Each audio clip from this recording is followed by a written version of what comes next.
50,000 বছরের রাস্তা হবে, যার যার কবর থেকে হাসরের মাঠ। ফুলচেরাতের পুল হবে 30,000 বছরের রাস্তা।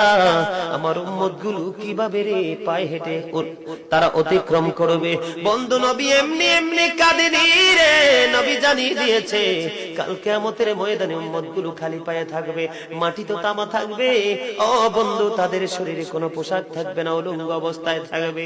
এবং মা আয়েশা প্রশ্ন করলো, গো প্রাণের নবী, জানতে মনে চায় নবী গো, এই যে আপনার উম্মতগুলো উলঙ্গ অবস্থায় খালি পায়ে সবাই থাকবে গো নবী, তারা কি নারী পুরুষ একসাথে? কয় হ্যাঁ, নারী পুরুষ একসাথে। তারা কি কেউ কারো দিকে নজর দিবে না? এবার আমার নবী বলেছে, আয়েশা রে, কেমন করে নজর দেবে রে আয়েশা?